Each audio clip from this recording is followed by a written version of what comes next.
Bismillah. Sudah maksimal ya. Coba bagi yang merasa kurang jelas nanti mungkin audionya yang speaker yang di sana ya. Jadi kajian ini diselenggarakan oleh BUMN PKT ya, Pupuk Kaltim. Apakah rata-rata pengusaha atau karyawan?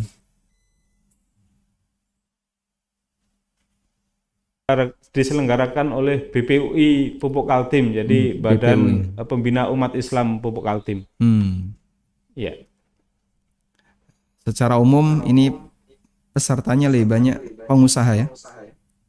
ya secara umum ada karyawan dan pengusaha Ustadz, Karyawan dan karena pengusaha. kami share linknya di umum juga. Baik, karyawan yang ingin berusaha untuk menjadi pengusaha. Baik, jamaah dimakan Allah. Nabi SAW pernah menyebutkan dalam hadis riwayat Turmudi dan yang lainnya. Beliau mengatakan, At-tajirus saduqul amin, ma'an nabiyyin, was-siddiqin, was-syuhada, was-salihin yaumal qiyamah. Seorang pedagang yang as-saduqul amin, yang jujur dan amanah, kelak di hari kiamat akan dikumpulkan bersama para nabi, para siddiqun, dan para syuhada. Masya Allah. Itulah cita-cita seorang pengusaha muslim, seorang pedagang muslim.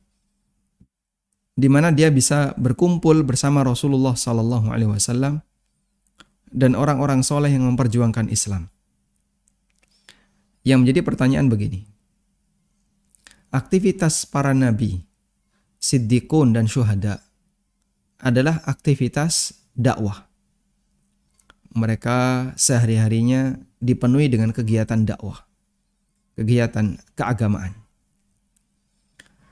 Sedangkan aktivitas para pengusaha secara umum sebagaimana namanya, sehari-harinya adalah usaha, nyari dunia. Dia bekerja, berdagang untuk mendapatkan keuntungan. Sehingga ada dua sisi yang berbeda. Yang satu aktivitasnya kegiatan keagamaan, kegiatan akhirat. Yang satu aktivitasnya kegiatan duniawi. Kemudian yang jadi pertanyaan, lalu kok bisa mereka dikumpulkan bersama di akhirat? Padahal yang satu, mereka hari-harinya sibuk dengan dakwah, dengan ibadah, melakukan ketaatan. Aktivitasnya adalah aktivitas akhirat. Sementara yang satunya aktivitasnya adalah aktivitas mencari harta, mencari keuntungan, sebagaimana umumnya karakter para pedagang. Tapi bagaimana karakter pedagang ini bisa dikumpulkan oleh Allah Subhanahu wa Ta'ala dengan orang-orang yang aktivitasnya untuk akhirat? Itu yang menjadi pertanyaan. Sehingga saat kita membaca sebuah hadis Nabi SAW, At-tajirus saduqul amin, seorang pengusaha yang jujur dan amanah, ma'an nabiyyin was-siddiqin wasyuhada, dikumpulkan bersama para nabi, para siddiqun dan syuhada. Kok bisa mereka dikumpulkan bersama orang-orang seperti ini? Jamaah yang dimuliakan Allah Subhanahu wa Ta'ala, jawabannya adalah ada satu titik kesamaan. Satu titik kesamaan antara orang-orang yang bekerja di dunia akhirat, di bidang akhirat, bidang dakwah, melakukan ibadah, kemudian berbagai macam ketaatan kepada Allah, dengan seorang pengusaha yang disebut oleh Nabi SAW Saduq Amin, yang jujur dan amanah. Apa sisi kesamaannya? Sisi kesamaannya adalah usaha untuk bersabar. Para nabi adalah orang-orang yang menjadi imamus sabirin, imamnya para penyabar. Mereka dikasih oleh Allah Subhanahu wa Ta'ala kesabaran yang luar biasa. Imamus sabirin, al-anbiya. As-siddiqun, syuhada adalah orang-orang yang mereka memiliki kesabaran yang luar biasa. Siddiqun, mereka menjadi pengikut Nabi SAW yang sangat setia. Sehingga apapun yang datang dari Nabi SAW diterima pasrah bongkoan. Apapun keadaannya tanpa kemudian dicerna terlebih dahulu, karena semuanya mereka menyadari itu adalah wahyu. Seperti Abu Bakar As-Siddiq radhiyallahu anhu. Sehingga sampai ketika Abu Bakar pertama kali mendengarkan cerita tentang Isra Mi'raj, yang itu diingkari oleh banyak orang, bahkan yang muslim menjadi murtad sebagian di antara sahabat yang sudah masuk Islam ketika di Mekah, ada di antara mereka yang kemudian murtad karena mendengarkan cerita itu. Ini sudah ngelantur kemana-mana, mustahil kok sampai terjadi seperti itu. Namun apa kata Abu Bakar As-Siddiq radhiyallahu anhu? Andaikan ada cerita yang lebih aneh lagi, aku akan percaya.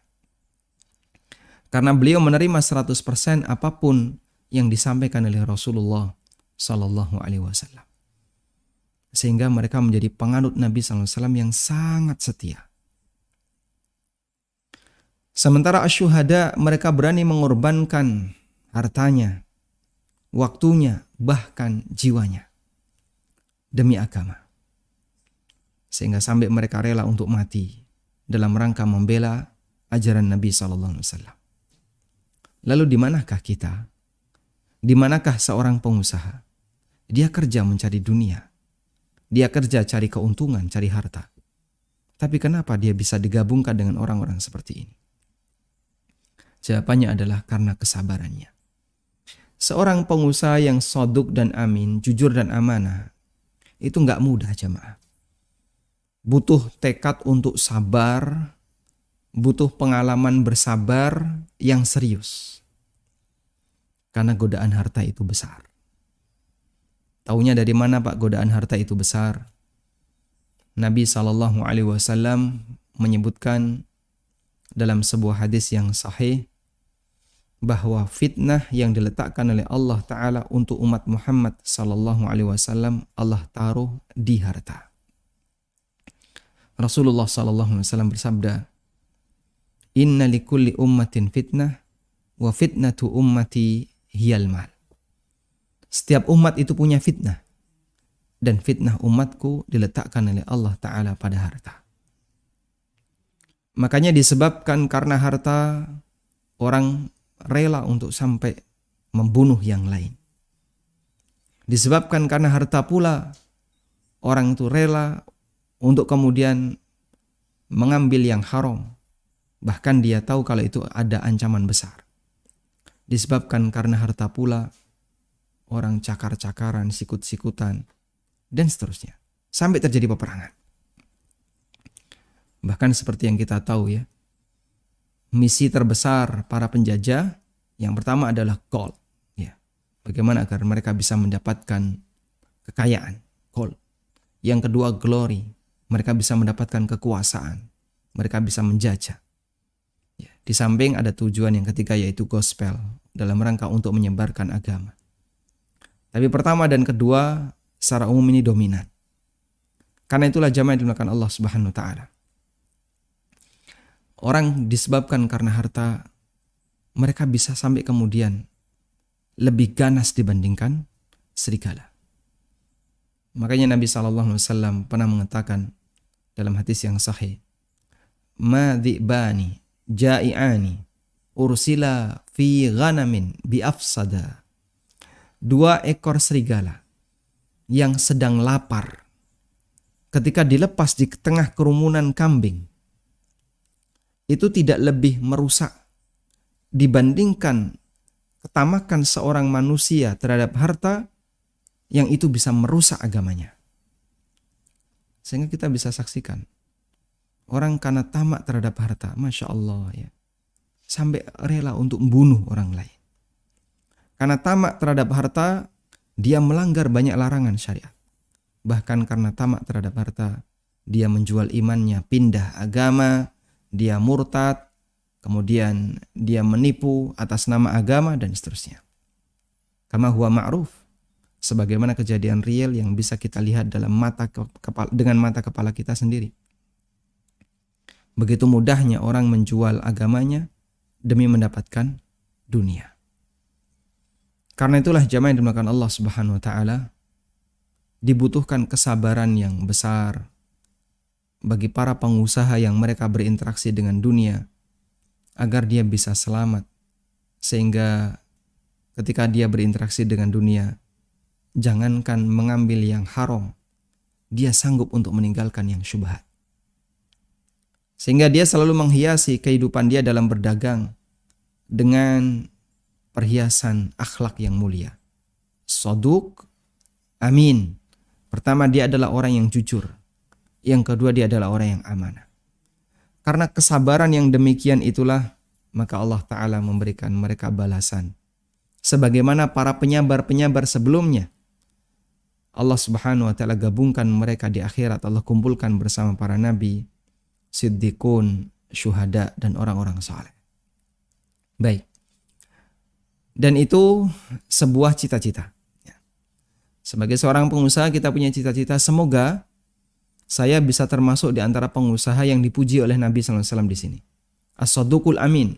Sehingga nanti bisa dikumpulkan bersama para nabi, para siddiqun dan syuhada. Siapa sih yang ingin berkumpul dengan Nabi? Kita semuanya ingin kumpul dengan beliau. Ingin bertemu beliau. Orang yang selama ini menjadi panutan kita. Orang yang selama ini menjadi idola kita. Yang kita bersolawat untuk beliau dengan jumlah banyak kali. Terutama di hari Jumat kita banyak mengucapkan Allahumma salli wa sallim ala nabiyyina Muhammad. Yang kita berikan salam saat kita sholat. Assalamu alayka ayyuhan nabi. Kita ingin ketemu beliau. Yang kita baca sejarahnya sampai membuat kita kadang terenyuh dengan perjuangan beliau. Kita baca akhlak beliau sampai membuat kita jatuh cinta kepada beliau. Seperti apakah beliau? Mereka yang disebutkan dalam kriteria tertentu akan ketemu beliau. Ada yang ketemu beliau dipertemukan oleh Allah Ta'ala dengan Nabi SAW di haud, di telaga. Ya. Ada yang ketemu beliau di tempat tertentu sesuai dengan apa yang ditunjukkan oleh Allah Subhanahu Wa Ta'ala. Baik, jamaah dimakan Allah, itu cita-cita. Nah, untuk bisa menggapai cita-cita itu, berarti kita butuh tangga untuk menuju ke sana. Dan tangga itu adalah kode etik. Karena itu kode etik adalah hal-hal yang perlu dilakukan oleh seseorang yang punya profesi tertentu agar dia bisa mendapatkan value tertentu.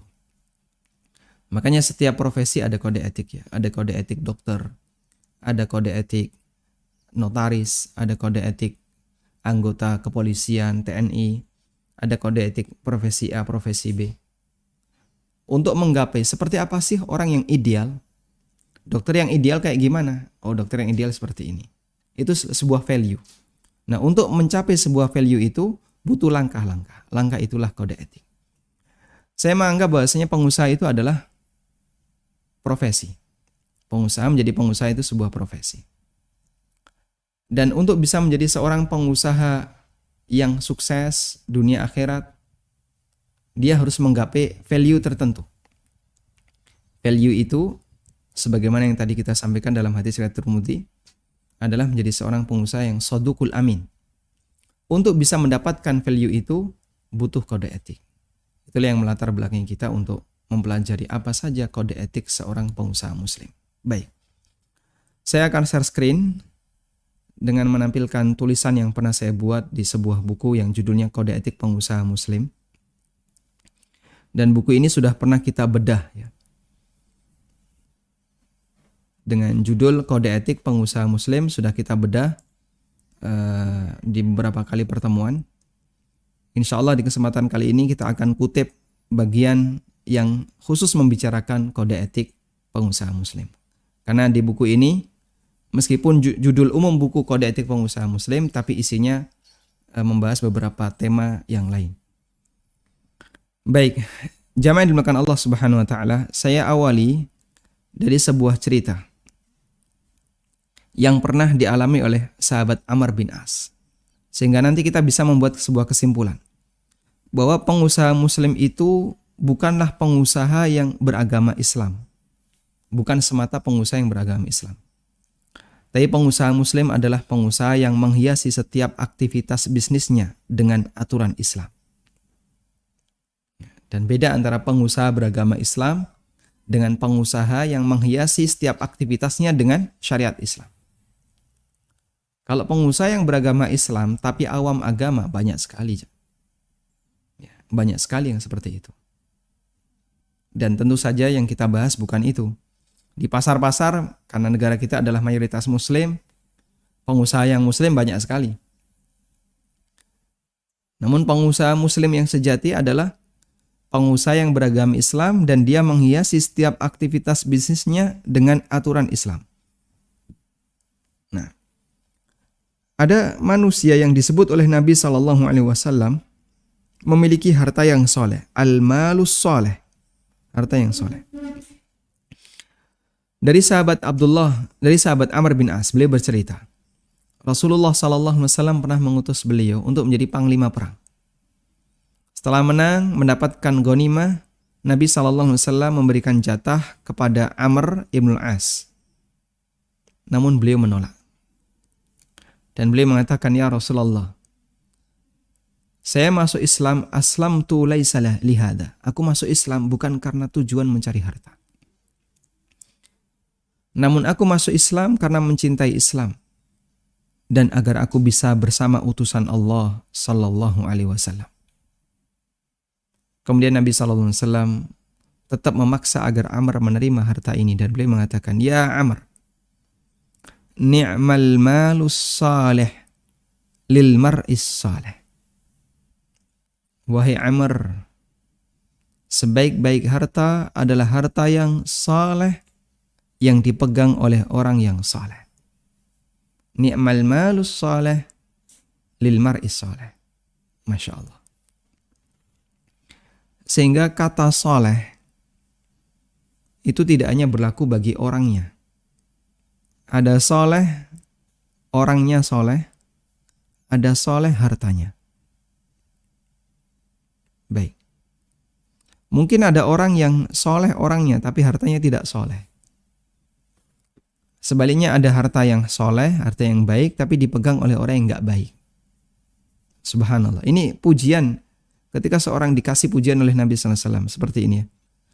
Orangnya soleh dan dia punya modal yang soleh, yaitu harta yang soleh. Pujian yang sangat indah. Sehingga ketika Nabi SAW mau menyerahkan harta itu kepada Amr, beliau sebutkan, ni'mal malus salih ma'ar rajulis salih. Seperti apakah harta yang soleh ini? Yaitu harta yang tidak semata didapatkan dengan cara yang halal, tapi juga disertai dengan niat yang baik, tidak terlalu bernafsu, tidak menunjukkan rasa terlalu butuh untuk mendapatkannya. Sehingga andai pun dia gagal mendapatkannya, bagi dia santai saja.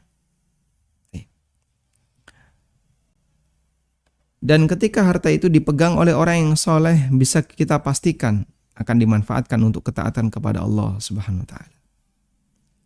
Sehingga cara mendapatkannya baik dan cara menggunakannya juga baik.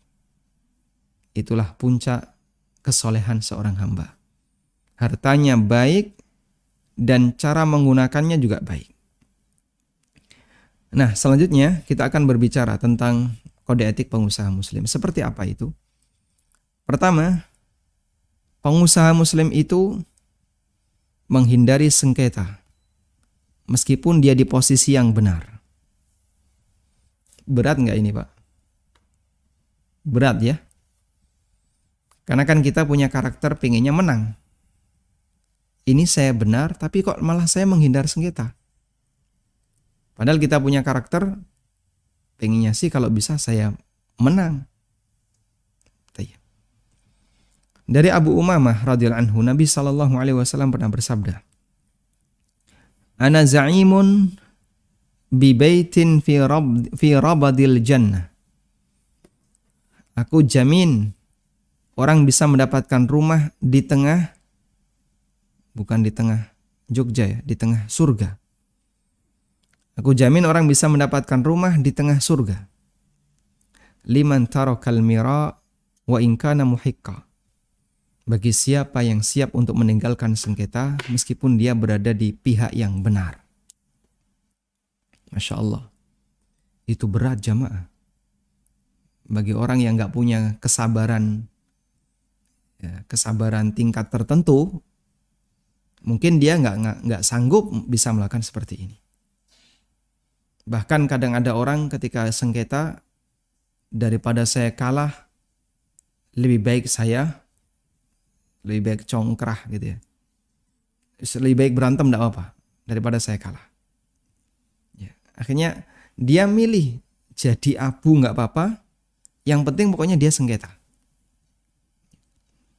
Padahal dia di posisi yang salah. Yang salah itu nekat untuk bersengketa, kalah tidak apa-apa.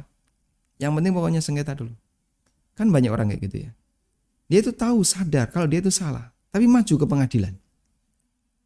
Siapa tahu masih ada peluang. Akhirnya dia sogok kanan, sogok kiri. Pokoknya gimana caranya agar dia bisa menang. Orang yang salah, dia keluar duit banyak ya. Dalam rangka untuk memperkarakan sesuatu. Dengan bayangan, nanti kalau saya menang, saya untung sekian. Sementara orang yang benar, kadang dia merasa capek. Kemudian dia merasa, daripada nanti duit ini malah hilang semuanya, ya sudahlah saya relakan aja. Misalnya untuk rebutan nilai 1M. Orang yang benar, dia mungkin gak mau sogok. Nanti kalau saya sogok, saya tinggal berapa? Tinggal dapat cuma 300 juta. Yang 700 hilang di perjalanan menuju pengadilan. Sementara orang yang salah, enggak apa-apa saya keluar 700 juta. Kalau saya menang dapat 1M, masih untung 300. Sehingga kadang pihak yang benar itu merasa kelelahan. Makanya kadang orang yang salah, dia berani untuk main kayak gitu, untuk bisa mendapatkan sisanya. Baik. Sehingga jamaah yang dimuliakan Allah, tidak heran jika orang seperti ini mendapatkan janji yang indah. Karena dia menghiasi hidupnya dengan kesabaran luar biasa. Untuk itulah Rasulullah SAW melarang setiap sumber sengketa. Di antaranya beliau bersabda, la yabi' ba'dukum ala bai'i ba'din. Janganlah kalian menjual barang di atas jualan orang lain. Maksudnya gimana? Ketika si A dan si B sedang transaksi, maka C tidak boleh ikut nimbrung menawar. Karena ini akan menimbulkan sengketa di antara mereka. Berantem gitu ya. A dan B sedang tawar-menawar. Akhirnya tanah itu deal laku di harga misalnya 1 juta per meter. Datang C mendatangi A. A, berapa? 1 juta per meter. Gini aja. Kamu batalkan itu transaksi dengan B. Nanti saya beli tanahmu 1,5. Dibatalin. Kemudian C masuk. Dibayar 1,5. Baik, terjadilah transaksi A dengan C, tapi meninggalkan sakit hati dengan B. Ketika itu terjadi, saya yakin bekasnya tidak sekali. Bisa seterusnya jemaah. Makanya Nabi SAW melarang seperti ini agar tidak menimbulkan sengketa di antara mereka. Kadang A dengan B sedang transaksi, A menawarkan barang. Akhirnya C menawar deal harga 5 juta. B menawar deal 5 juta. Datang C kepada B. B, kamu beli berapa itu? 5 juta. Gak usah dilanjutin. Udah bayar belum? Baru DP. DP-nya berapa? 500. Udahlah, ikhlasin aja. Ini saya punya bagus. 3,5 juta. Akhirnya apa? Gak jadi dibayar sisanya. Kemudian dia beli ke C dengan harga 3,5. Sehingga totalnya tetap 4 juta. Masih untung dia. Tapi meninggalkan sakit hati dengan A. Nabi SAW melarang seperti itu. Dan semua potensi sengketa dalam Islam itu dilarang. Makanya dalam Islam kita dilarang melakukan praktek goror. Karena goror ini bisa memicu sengketa. Ya. Goror ini bisa memicu sengketa. Nabi SAW juga melarang jahalah. Jual beli sementara kriterianya nggak jelas. Karena ini bisa memicu sengketa. Goror itu transaksi yang nggak jelas. Ada kemungkinan untung, ada kemungkinan rugi. Itu bisa memicu sengketa. Semua praktek transaksi yang bisa memicu sengketa dalam Islam dilarang. Baik. Kemudian pengusaha muslim itu memudahkan. Dia gampangan ketika bertransaksi, gampangan ketika tawar-menawar. Dari Jabir bin Abdullah radhiyallahu anhu, Nabi sallallahu alaihi wasallam bersabda, "Rahimallahu rajulan samhan idza ba'a wa idza ishtara wa idza iqtada." Semoga Allah merahmati orang yang gampangan ketika menjual, gampangan ketika membeli, dan gampangan ketika menagih haknya, menagih utang. Sehingga di antara orang yang dirahmati oleh Allah adalah orang yang rahimun bi ghairihi. Orang yang kasih sayang dengan yang lain. Dia gampangan ketika transaksi. Kadang ada model orang yang alot gitu ya. Kalau jualan alot banget. Beli juga alot, nawarnya itu Masya Allah ya. Selisih 500 itu masih ditawar terus. Padahal yang bagus itu dibuat gampangan aja ya. Baik, jadikan ini sebagai latihan jamaah ya. Ketika kita bertransaksi, buat transaksi itu gampangan. Mungkin untuk transaksi yang ringan. Kalau Anda bertransaksi dengan para penjual yang ada di pasar, mereka itu dapat untung berapa sih? Ya mungkin sehari 50.000 atau enggak sampai 100. Ya sudah, kalau Anda berdagang atau Anda jual beli di pasar, kasih toleransi. Dikit-dikit, atau misalnya kalau Anda dapat harga yang agak mahal dikit, enggak apa-apa, bayar.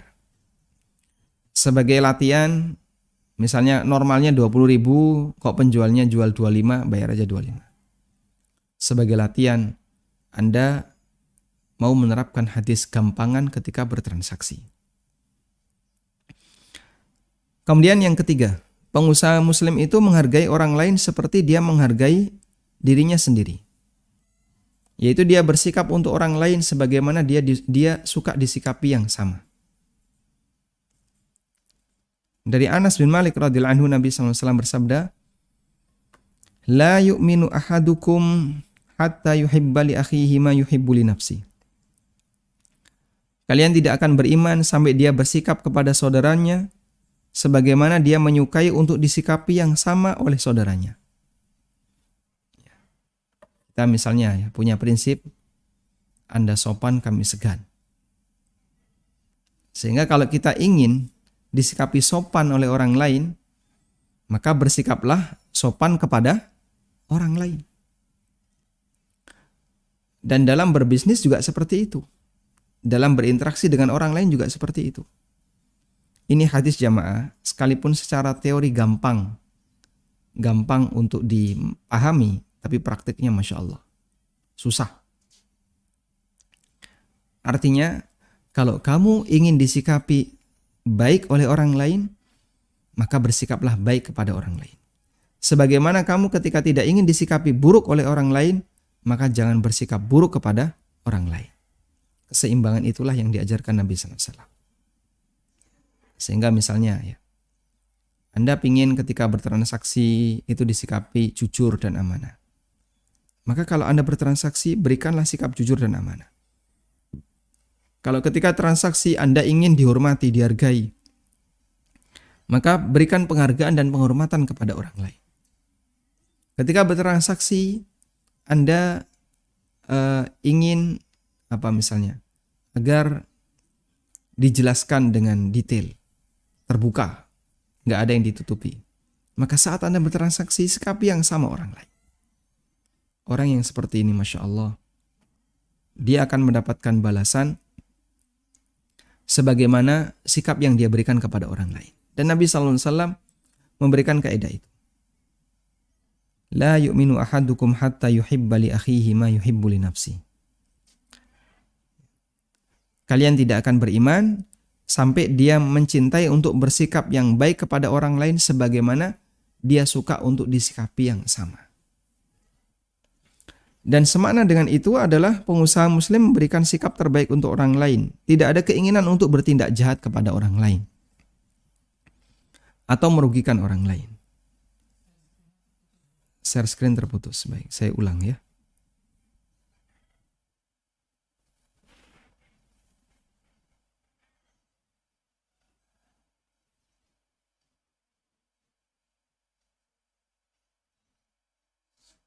Sudah bisa?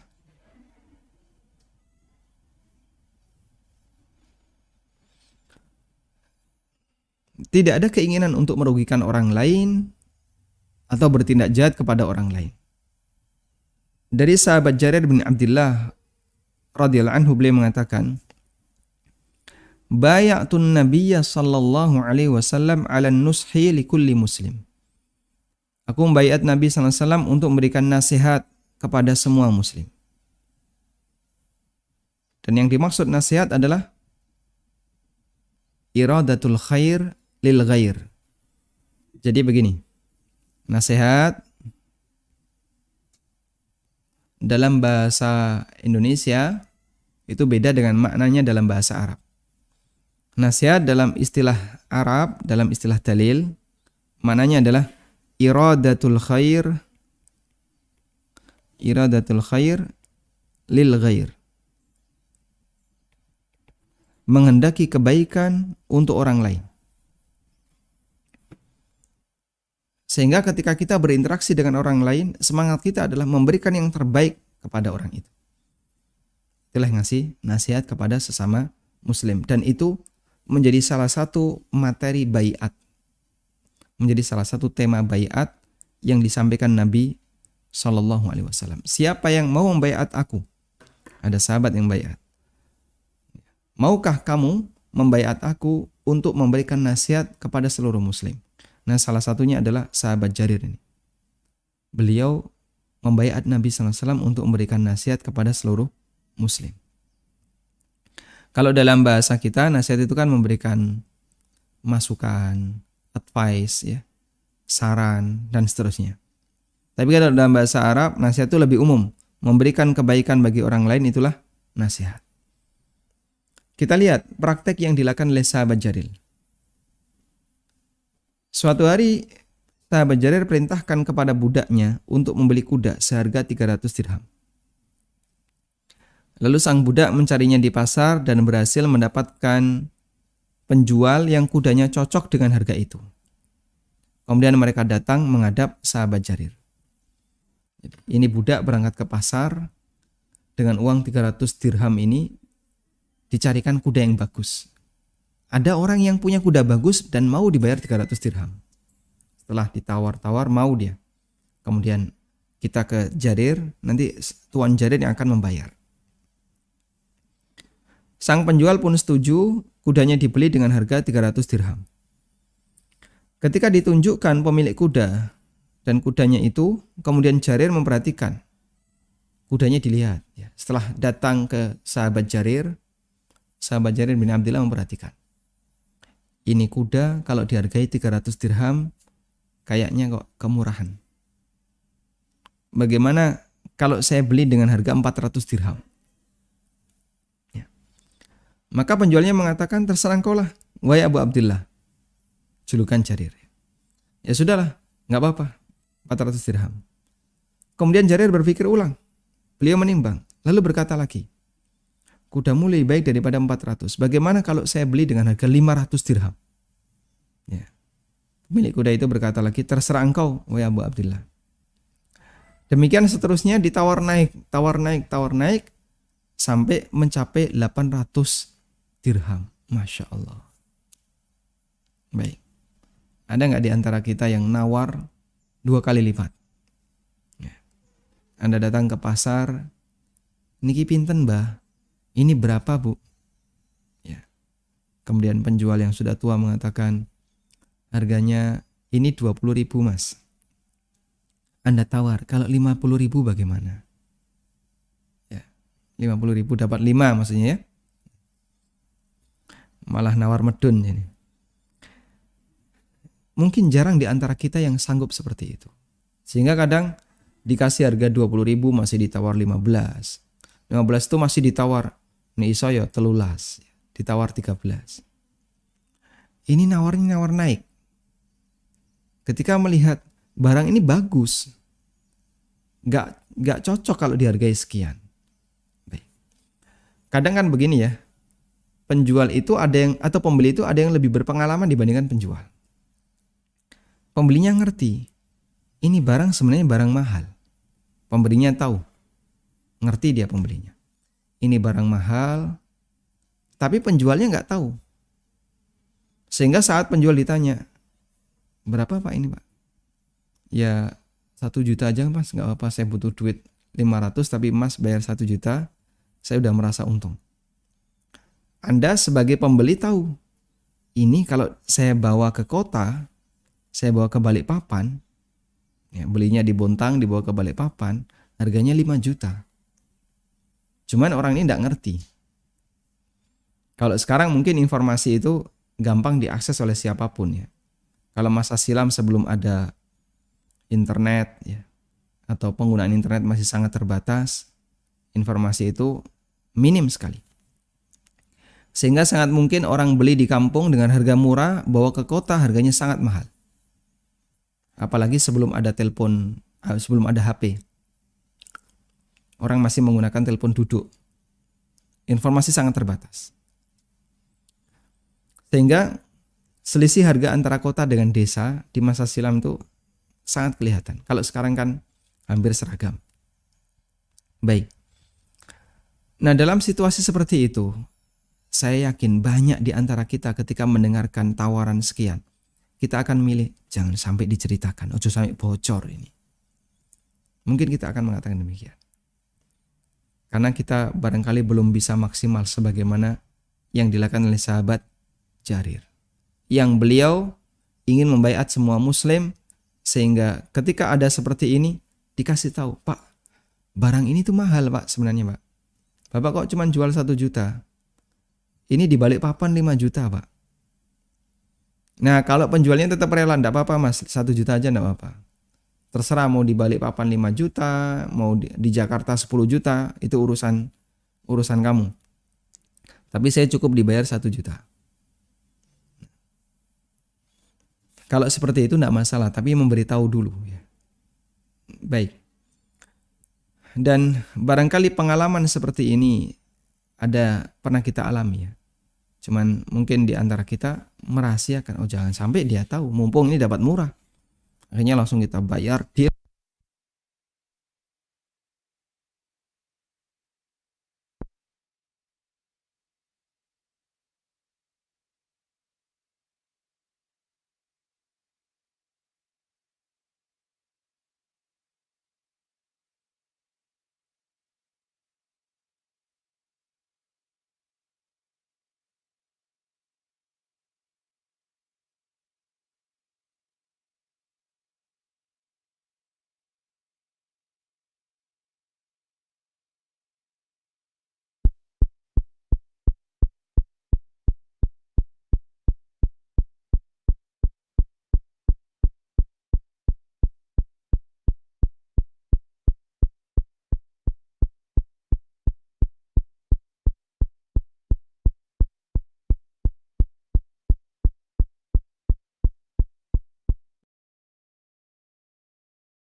Nabi SAW pernah mengatakan, a'tul ajira ajrahu qabla ayyajifa araquhu.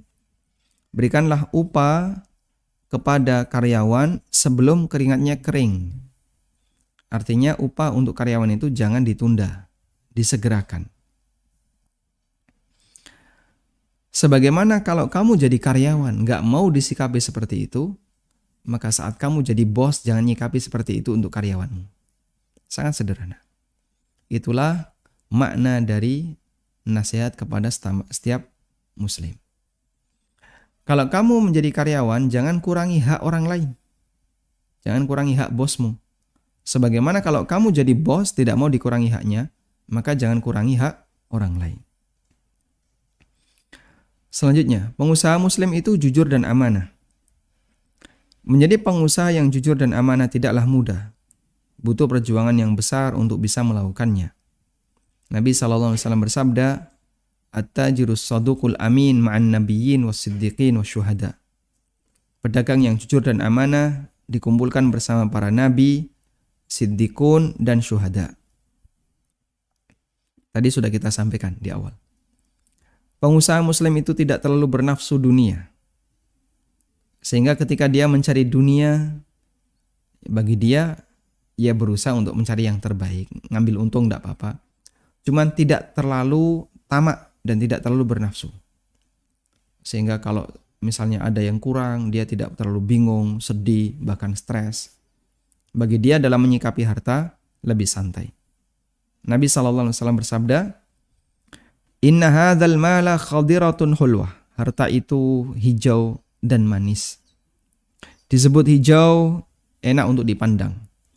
Manis, enak untuk dirasakan. Faman akhadahu bisakhawati nafsin.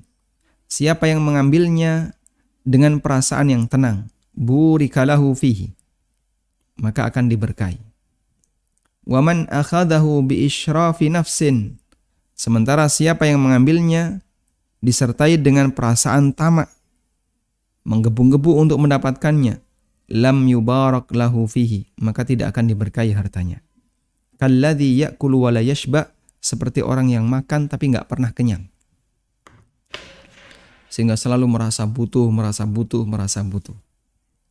Dan itulah karakter orang yang terlalu rakus terhadap harta. Selalu merasa butuh. Karena itulah Nabi SAW mencela orang yang bersumpah ketika berdagang untuk melariskan bisnisnya. Yang itu menunjukkan tamaknya. Termasuk juga promosi berlebihan. Sampai misalnya dia berdusta ketika membuat testimoni, atau dia ketika promosi itu terlalu berlebihan. Penipuannya banyak. Nabi SAW bersabda, Al-halifu munafiqatun lis-sil'ah mumhiqatun lil barakah. Sumpah itu melariskan dagangan tapi bisa menghilangkan keberkahan. Betul, kelihatannya banyak yang laku. Tapi berkahnya hilang. Baik, tentu kita tidak menghendaki yang seperti itu. Karena itulah jamaah yang dimuliakan Allah Subhanahu wa taala. Orang ketika mencari harta dengan terlalu bernafsu, pokoknya jangan sampai ada yang kurang ya, kurang satu nanti kamu saya denda. Dendanya 10 kali lipat. Kalau menghukum orang, Masya Allah, dia nggak tanggung-tanggung. Kalau minta denda nggak tanggung-tanggung. Dan dia ketika sengketa berusaha untuk selalu menang. Sampai harus sogok menyogok. Model orang seperti ini adalah manusia yang fakir sejatinya. Fakir itu artinya apa, Pak? Selalu merasa butuh. Karena fakir secara bahasa artinya adalah al-haja. Selalu butuh. Wallahu ta'ala alam. Demikian yang bisa kita sampaikan sebagai pengantar. Semoga apa yang telah kita pelajari ini bisa kita praktekkan dalam kehidupan kita sehari-hari. Dan sekali lagi, ini butuh perjuangan untuk bersabar yang maksimal agar seorang hamba bisa menjadi seorang pengusaha yang ideal. Wallahu a'lam. Wa sallallahu ala nabiyyina Muhammadin wa ala alihi wa sahbihi wa sallam wa akhiru da'wana alhamdulillahi rabbil alamin. Selanjutnya kami kembalikan ke pembawa acara. Ya, baik. Terima kasih Ustadz Ami. Luar biasa ya materinya. Jujur saya pada saat membaca tema ini Ustadz membayangkan bahwa seperti yang kita ketahui bahwa pengusaha itu melakukan usahanya rata-rata untuk mencari dunia Ustadz ya.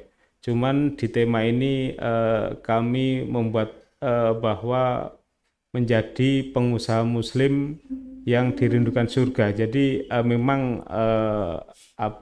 kontradiksinya cukup jauh ya antara pengusaha mencari eh, dunia, tapi ternyata pengusaha juga bisa dirundungkan surga. Alhamdulillah dari paparan Ustadz Ami tadi sudah mulai tercerahkan Ustadz ya. Jadi kepada seluruh jamaah, Bapak Ibu dimanapun berada, yang ingin bertanya, monggo disilahkan bisa raise hand atau ketik pertanyaan di kolom chat ya Bapak Ibu sekalian. Ya, Ustadz, mungkin sambil menunggu pertanyaan dari jamaah Ustadz ya, saya ingin bertanya Ustadz. Tadi ini ya ternyata seorang pengusaha itu masih ada peluang nanti bertemu para nabi, bertemu para syuhada dan solihin di surga. Nah, syaratnya tadi yang saya tangkap adalah dengan kesabaran dan kejujuran ya. Ya, mohon dijelaskan Ustadz tips untuk supaya kita selalu bisa sabar atau lapang dada Ustadz ya. Jadi tipsnya atau mindsetnya itu supaya kita bisa selalu lapang dada itu seperti apa Ustadz Ami? Baik.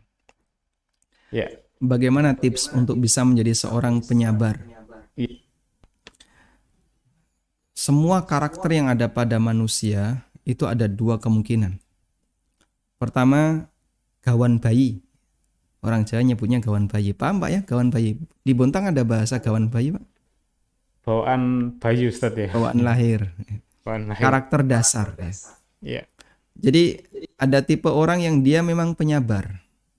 Dia penyabar, dia kalem, dia penyayang.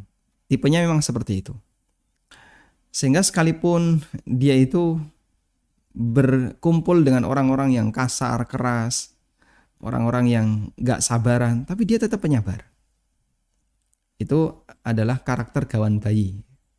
Dan orang seperti ini Masya Allah dikasih anugerah oleh Allah berupa karakter yang baik sejak lahir.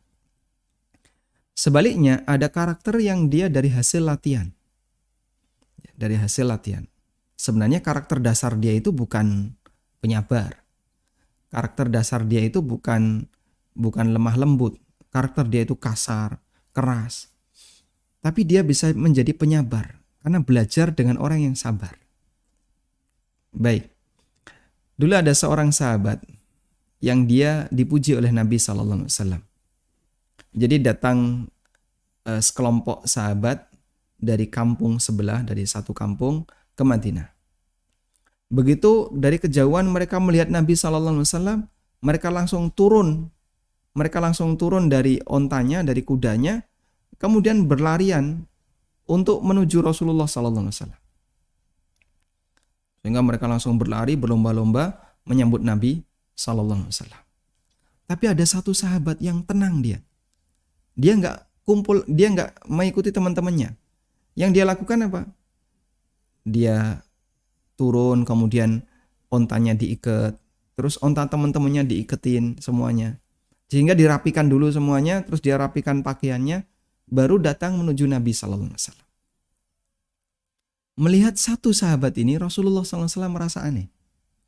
Yang lain gerusa-gerusu, langsung geruduk-geruduk, ingin mendekati Rasulullah SAW, ingin salaman dengan beliau. Tapi sahabat ini tidak, dia tenang.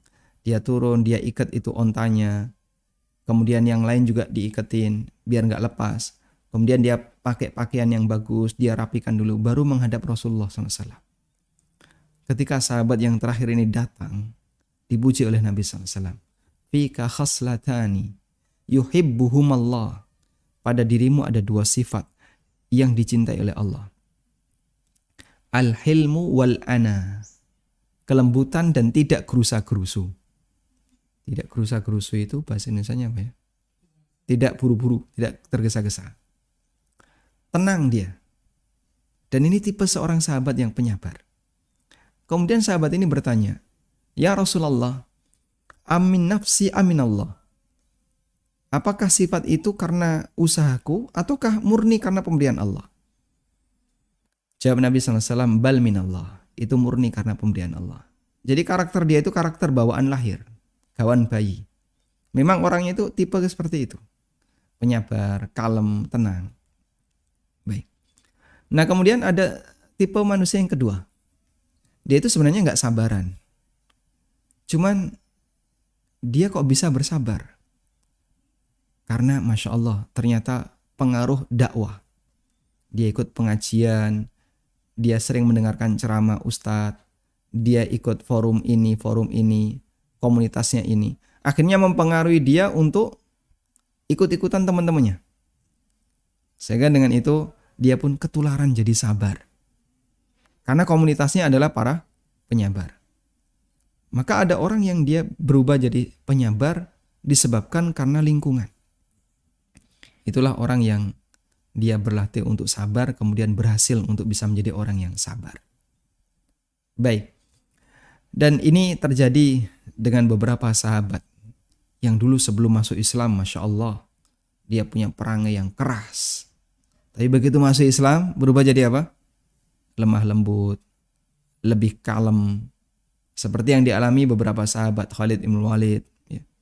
Kemudian sahabat Abu Dhar, termasuk juga Umar bin Khattab radhiyallahu anhu dan beberapa sahabat yang lainnya.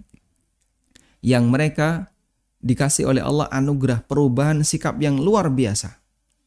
Preman tobat, begitu tobat jadi baik, Masya Allah, karakternya berubah. Meskipun bisa jadi badannya masih penuh dengan tato, ya. Muka preman, tapi hatinya apa? Mukanya seperti preman, tapi hatinya kasih sayang. Ada juga misalnya ya, saya pernah ketemu orang Papua. Perubahannya itu Masya Allah jauh sekali antara setelah masuk Islam dengan sebelum masuk Islam. Dan banyak orang yang seperti itu jemaah. Makanya kadang hijrah itu tidak hanya mengubah bagaimana cara dia mencari harta, tidak hanya mengubah bagaimana cara dia bermuamalah, bahkan kadang sampai mengubah akhlak dan kepribadiannya. Itulah pengaruh hijrah. Dan tips yang paling kuat untuk bisa seperti ini adalah bergabunglah dengan komunitas orang-orang yang baik. Karena manusia itu bisa berubah karakternya, salah satunya adalah karena komunitas. Dan jangan lupa untuk banyak berdoa kepada Allah, sehingga sabar itu dengan posisi ini adalah berlatih. Nabi SAW bersabda, "Wa may yatasabbar yusabbirhullah." Siapa yang latihan sabar, maka Allah akan jadikan dia sebagai penyabar. Sehingga sabar itu butuh apa? Latihan. Yang tidak biasa sabar, dia butuh latihan. Dilatih, sampai akhirnya dia terbiasa untuk sabar. Wallahu a'lam. Ya, baik, terima kasih Ustadz. Ya, ini cukup banyak sudah untuk pertanyaan di kolom chat Ustadz. Juga ada satu jamaah yang raise hand. Mungkin saya akan membacakan satu dulu yang di kolom chat. Kemudian nanti setelah ini kita kasih kesempatan kepada Muhammad Muzaki yang raise hand ya. Mungkin yang di kolom chat yang pertama akan saya bacakan dulu Ustadz. Ini yang pertama dari Bapak Supanji. Ya, dari Bapak Supanji ini kalau dari isi pertanyaannya sepertinya takut digolongkan termasuk yang menzolimi karyawan gitu ya. Karena pertanyaannya seperti ini Ustadz. Apakah THR wajib bagi karyawan sebab di saat Corona atau COVID-19 ini usaha saya di bidang transport tidak ada satupun orang yang membeli tiket. Sementara punya pinjaman kredit BRI. Terima kasih Ustadz. Jadi THR apakah wajib dengan kondisi dari Pak Supanji seperti itu Ustadz? Monggo silakan. Nah, ini kembali kepada kesepakatan ketika Anda menerima karyawan tersebut. Apakah dulu ada perjanjian bahwa ketika hari raya akan dikasih THR ataukah tidak ada kesepakatan itu? Jika ada kesepakatan itu, maka harus tetap dipenuhi sesuai dengan kesepakatan, kecuali jika Anda minta kerelaan. Ya. Sehingga Anda sampaikan kepada karyawan, dulu kita punya kesepakatan ketika lebaran kamu akan saya kasih THR, tapi ini mohon maaf ya, pendapatan saya untuk bulan ini sekian. Sehingga kalau saya ngasih THR ke kamu rugi. bahkan ruginya cukup banyak misalnya. Kalau karyawan bisa memahami ya dan dia menerima untuk tidak dikasih, alhamdulillah. Tapi kalau dia misalnya tetap minta, nggak bisa Pak, pokoknya saya juga butuh Pak. Bapak butuh, saya butuh. Sehingga kita sama-sama butuh. Bapak jangan menangkan kebutuhan Bapak, mengalahkan kebutuhan saya. Ini jadinya konflik interest ya. Akhirnya dia tetap minta. Maka Anda harus penuhi kesepakatan. Karena Nabi SAW bersabda, Al-muslimuna ala syurutihim. Setiap muslim itu wajib memenuhi kesepakatan yang mereka buat.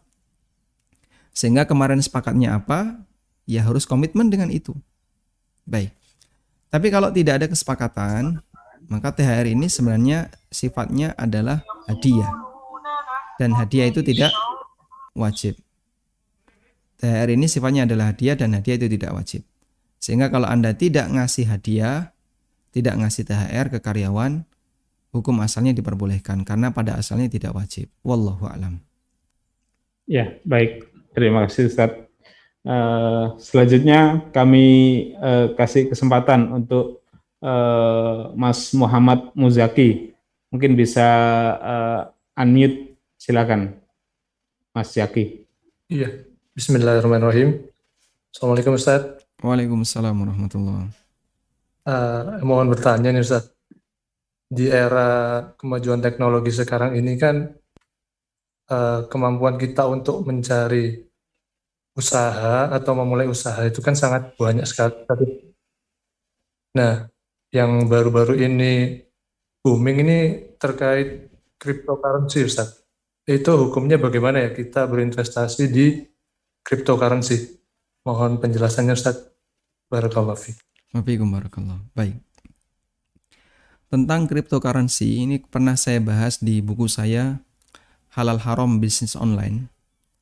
Dan jumhur ulama kontemporer menilai bahwa cryptocurrency apapun bentuknya, baik Bitcoin maupun Eternity maupun koin-koin yang lain, itu bukan uang.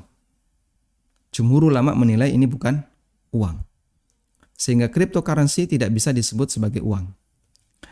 Ada keterangan yang disampaikan oleh Syekh Abdullah Al-Mani. Hafizahullah Ta'ala, beliau anggota Hay'ah Kibar Ulama di Saudi dan beliau mengatakan untuk bisa disebut uang itu harus memenuhi syarat. Satu, nilainya stabil. Dan kita tahu yang namanya cryptocurrency, Bitcoin itu Masya Allah nilainya nggak karuan. Ya. Antara hari ini dengan besok itu selisihnya bisa luar biasa fluktuasinya. Bahkan jangankan selisih hari, kadang selisih menit, kadang selisih sekian detik perubahannya sangat nggak karuan. Nah kalau benda seperti ini, yang dia nilainya sangat tidak karuan, sangat fluktuatif, dia sangat tidak memenuhi kriteria sebagai uang. Karakter uang itu bukan seperti itu. Karakter uang itu stabil. Rupiah, betul dia mengalami fluktuasi karena inflasi ya. Ada kecenderungan menurun. Cuman kan secara umum lebih stabil. Sebagaimana mata uang yang lain. Ada potensi fluktuasi, tapi secara umum lebih stabil. Yang kedua, dia bisa dijadikan sebagai alat untuk menyimpan kekayaan. Baik, mungkin cryptocurrency memenuhi kriteria yang kedua ini. Bisa digunakan sebagai alat untuk menyimpan kekayaan. Yang ketiga, ciri uang itu adalah dia bisa digunakan untuk membayar suatu kewajiban. Sehingga Anda membeli sesuatu, berarti Anda wajib bayar. Cryptocurrency bisa dipakai. Dan itu diterima oleh masyarakat. Diterima oleh masyarakat sebagai alat bayar yang sah untuk menunaikan kewajiban. Nah, syarat yang ketiga ini cryptocurrency nggak memenuhi. Sehingga kripto yang pertama dan ketiga tidak memenuhi. Karena itu kripto kesimpulannya bukan uang. Mengingat dia bukan uang, tinggal satu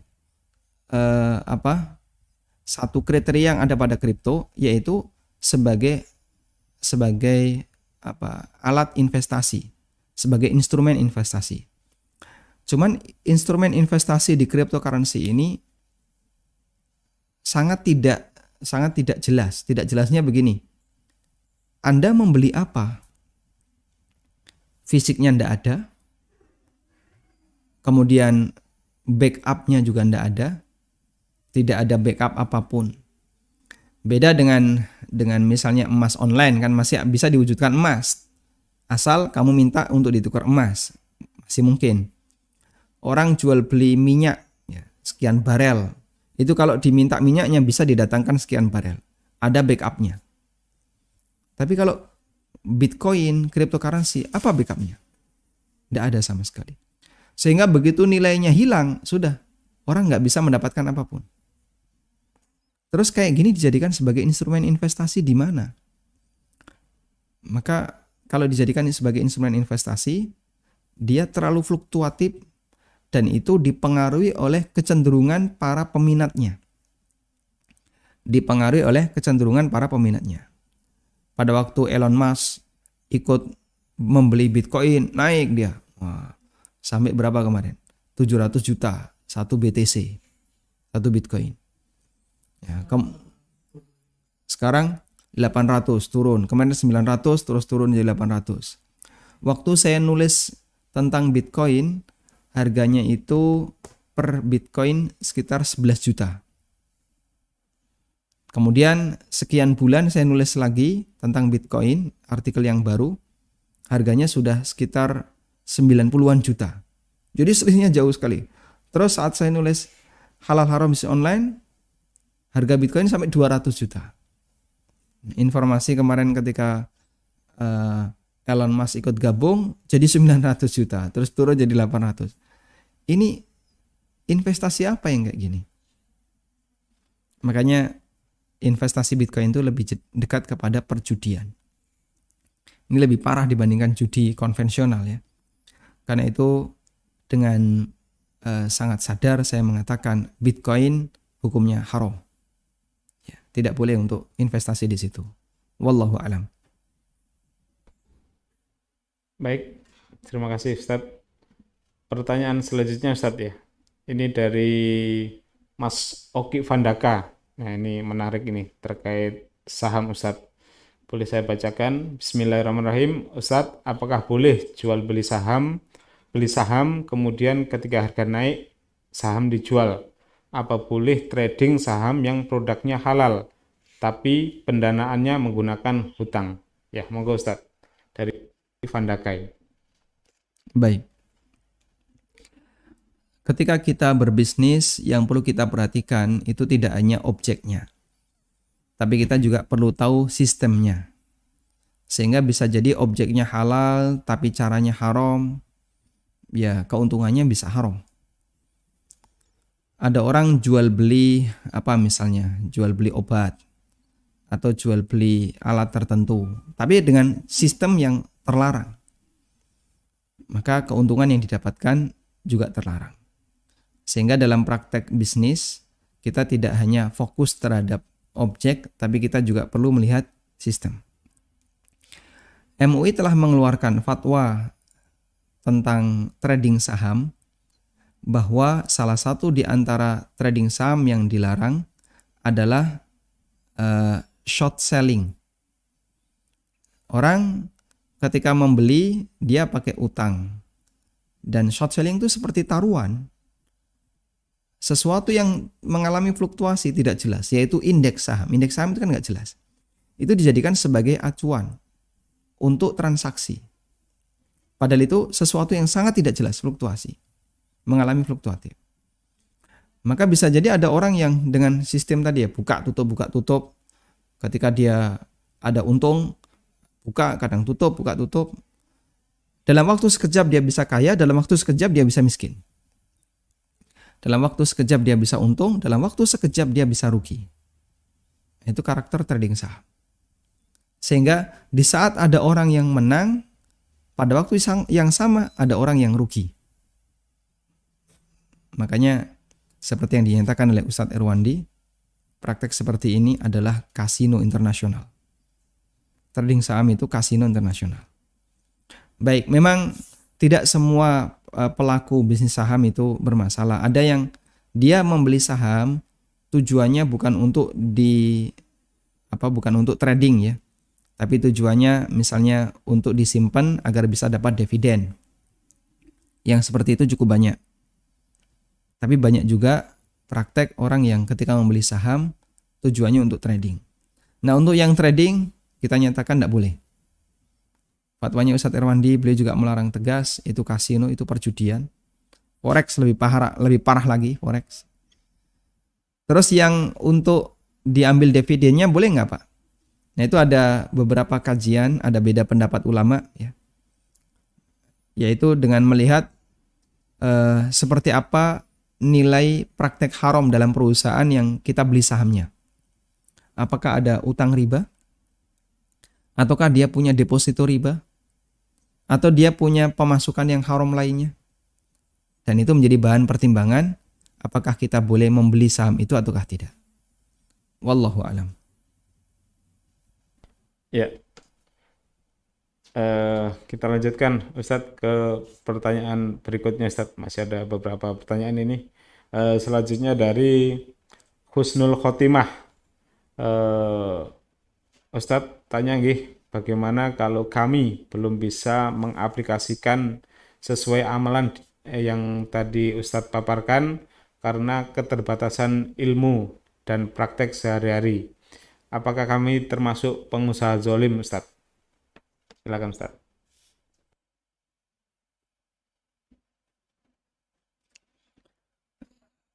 Saya kurang paham dari sisi pertimbangannya ya. Dalam arti begini, kalau ada sesuatu yang haram misalnya ya. Mohon maaf Pak Ustadz, saya belum bisa meninggalkan yang haram ini. Loh kenapa? Saya masih butuh sekali yang haram ini. Butuhnya kenapa? Gitu kan? Harus ada alasan yang jelas. Artinya begini, sesuatu yang haram itu menjadi mubah jika sebabnya adalah darurat, terpaksa.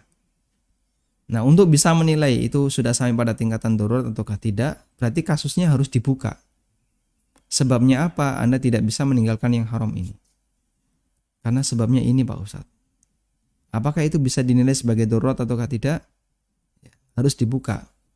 Sehingga kalau gambarannya masih terlalu umum ya, saya mohon maaf belum bisa mempraktekkan. Padahal bukan karena keterbatasan ilmu. Sudah tahu ya, kalau sudah tahu kan berarti sudah punya ilmunya. Cuman mungkin karena faktor yang lain, sehingga Anda tidak bisa mempraktekkan ilmu itu. Nah, itu perlu dicari tahu apa sebabnya. Nah, sebab orang meninggalkan ilmu yang telah dia ketahui itu ada banyak ragam. Bisa A, B, C, D, dan seterusnya. Ketika sebab itu adalah sebab yang tidak bisa diterima, ya mohon maaf, berarti kita terjerumus ke dalam perbuatan dosa. Tapi kalau sebab itu bisa diterima, oh karena di sini darurat.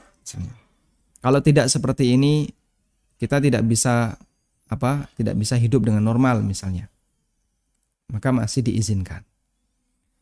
Sehingga kita tidak bisa menilai apakah ini termasuk pengusaha zalim ataukah tidak, karena kita belum tahu dengan detail seperti apa kasus yang terjadi di sana. Wallahu a'lam. Ya, baik.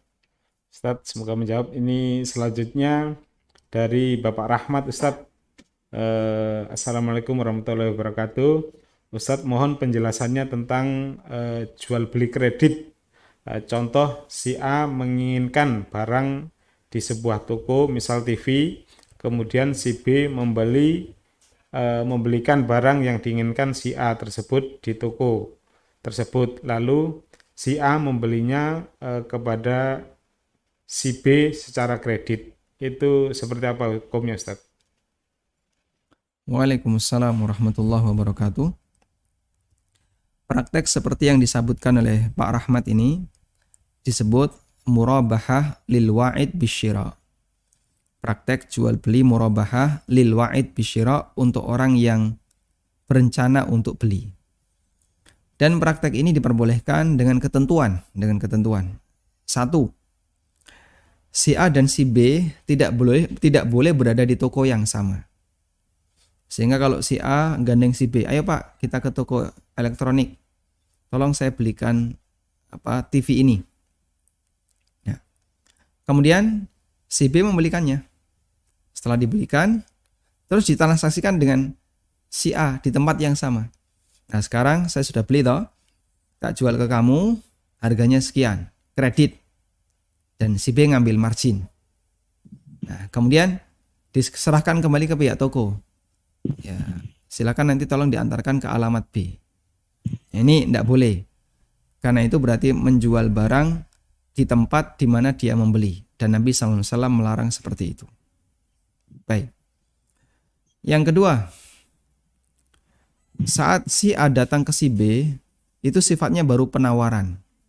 Artinya pesan untuk didatangkan barang. Dan ini tidak mengikat. Lalu si B mencarikan barang itu dari toko elektronik, kemudian dapat barang itu dibawa ke tempatnya si B. Nah berikutnya A ini punya pilihan, jadi beli atau tidak. Sehingga dia tidak boleh dipaksa. Kenapa nggak boleh dipaksa? Kan dia sudah pesan, tapi kan nggak ada ikatan. Karena tidak ada ikatan, maka si A tidak boleh dipaksa. Dia belum beli, nggak ada ikatan. Sehingga di posisi ini si A punya kebebasan, jadi beli atau tidak. Karena itulah ketika si B sudah berhasil membeli TV itu, kemudian ternyata si A nggak jadi beli, wajib untuk diizinkan. Kalau dipaksa, berarti tidak ada hak khiyar untuk si A. Padahal kan tadi belum melakukan akad. Selama yang dilakukan demikian, insya Allah diperbolehkan. Dan si A tidak boleh bayar DP ya. Sebelum TV itu datang, sebelum B membeli TV itu. Karena kalau si A bayar DP, jadinya jual beli kalik bil kalik. Dan jual beli kalik bil kalik, ijma ulama dilarang. Kemudian tidak boleh ada akad sebelum si B memiliki barang. Karena kalau B sudah melakukan akad jual beli dengan si A, sebelum barang dimiliki oleh B, berarti B menjual barang yang tidak dimiliki. Dan Nabi SAW melarang wala tabi' ma laysa indak. Jangan kau jual barang yang tidak kau miliki. Wallahu ta'ala alam. Saya kira itu pertanyaan yang terakhir, Bapak. Kita sudah sampai setengah 11 ya. Baik, Ustadz. Sebenarnya masih ada 2 pertanyaan lagi, cuman mungkin di kesempatan lain Ustadz ya akan kita bahas. Mungkin untuk kajian kali ini cukup ya Ustadz ya. Mungkin akan sedikit saya sampaikan resumnya apa yang telah disampaikan oleh Ustadz Aminur Bait, bahwa ada 3 kunci surga ya. 3 kunci surga untuk seorang pengusaha muslim. Yang pertama yaitu menjadi pengusaha muslim yang dapat menghindari sengketa meskipun benar. Kemudian yang kedua, kunci yang kedua menghargai orang lain seperti menghargai diri sendiri. Dan yang ketiga menjadi pengusaha yang jujur dan amanah atau shodikul amin. Ya, mungkin itu ya Ustadz ya. Mohon izin untuk menyudahi acara spesial, kajian spesial weekend ini Ustadz ya. Baik, silakan Bapak. Ya, baik Bapak Ibu sekalian dimanapun Anda berada, alhamdulillahirrabbilalamin, kita tiba di penghujung acara. Sebagai informasi untuk besok hari Ahad di waktu dan link Zoom yang sama ada agenda kajian menarik selanjutnya, yaitu akan disampaikan oleh Ustadz Rosyid Abu Rosyidah MA dari Yogyakarta juga, dengan tema Istriku Bukan Bidadari, Aku Pun